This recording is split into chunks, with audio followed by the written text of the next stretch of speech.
નમસ્કાર, હું હિના. ગુજરાત પોલીસે ઇતિહાસની સૌથી મોટી કાર્યવાહીથી બુલેટિનની શરૂઆત. ઘૂસણખોરો પર સ્ટ્રાઇક. જી હા, મોડી રાત્રે સર્ચ ઓપરેશન શરૂ કરવામાં આવ્યું હતું અને તમામ જે ઘૂસણખોરો છે તેમને ઊંઘમાંથી ઉઠાડીને પકડી પાડવામાં આવ્યા હતા.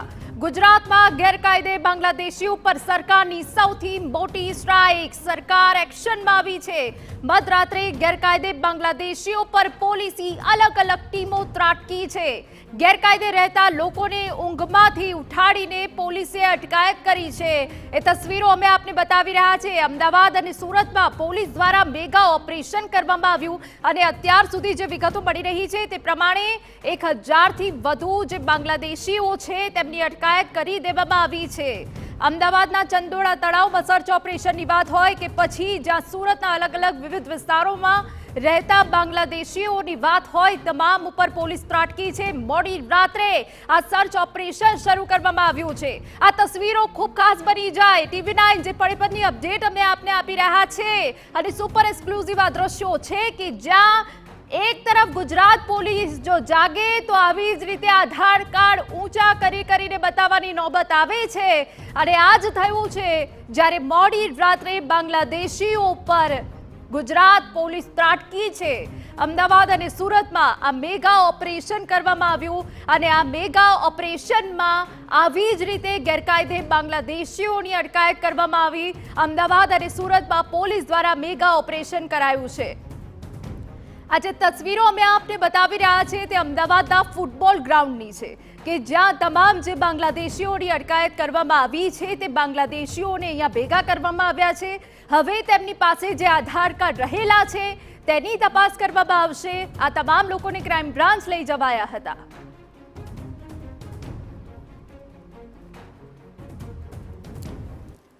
ચંદોળા વિસ્તારમાંથી જે ગેરકાયદેસર રીતે જે બાંગ્લાદેશીઓ રહેતા હતા તેમને ક્રાઇમ બ્રાન્ચ ખાતે લેવામાં આવ્યા છે અને જે રીતે દ્રશ્યોમાં જોઈ શકાય છે કે અહીં તેમને જે ગ્રાઉન્ડમાં બેસાડવામાં આવે છે. જો કે તમામ જે બાંગ્લાદેશીઓ છે, મોટાભાગના બાંગ્લાદેશીઓ ડોક્યુમેન્ટ્સ છે તેમની પાસે રહેલા છે. પાસપોર્ટ હોય, આધાર કાર્ડ હોય, આ તમામ ડોક્યુમેન્ટ્સ છે તેઓ અત્યારે અહીં રજૂ કરી રહ્યા છે અને ત્યારબાદ જે છે તે હવે ક્રાઇમ બ્રાન્ચ આ તમામ ડોક્યુમેન્ટ્સ છે તેની ચકાસણી કરશે, પૂછપરછ કરશે અને ત્યારબાદ છે જે લોકો ગેરકાયદેસર રીતે આવ્યા હશે અથવા ખોટી રીતે ડોક્યુમેન્ટ બનાવ્યા હશે તેમને જે છે તેમના ઉપર કાર્યવાહી કરવામાં આવશે. આ ડોક્યુમેન્ટ કઈ રીતે બનાવવામાં આવ્યા છે, કોના દ્વારા બનાવવામાં આવ્યા છે તેની પણ પૂછપરછ છે અને તપાસ છે ક્રાઇમ બ્રાન્ચ કરશે.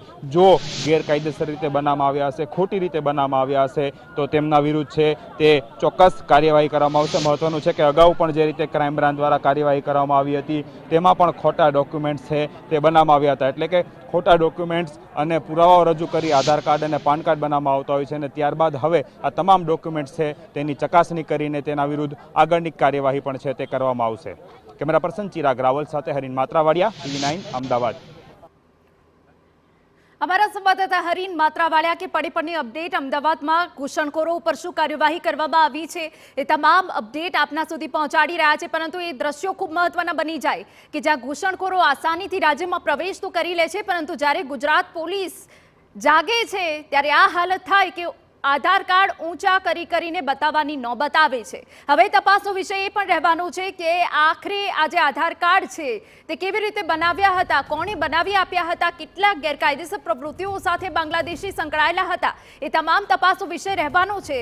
પરંતુ એક તરફ જ્યાં ગૃહ રાજ્ય પ્રધાન દ્વારા ચીમકી ઉચ્ચારી દેવામાં આવે છે કે એક પણ ઘૂસણખોરને નહીં છોડવામાં આવે, તેઓએ પાછા જવું જ પડશે. બસ તે બાદ ગુજરાત પોલીસ જાગે છે અને આ પ્રકારની કાર્યવાહી કરે છે.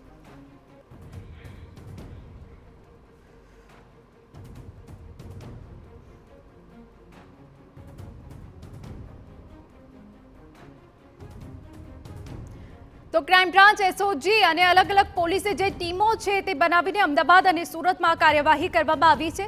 મધરાત્રે 3 વાગ્યાની આસપાસ આ કાર્યવાહી શરૂ થઈ રહી હતી અને તે બાદ હજુ પણ ચાલી રહી છે. મોડી રાત્રે બાંગ્લાદેશીઓ સુધી પોલીસ પહોંચી હતી.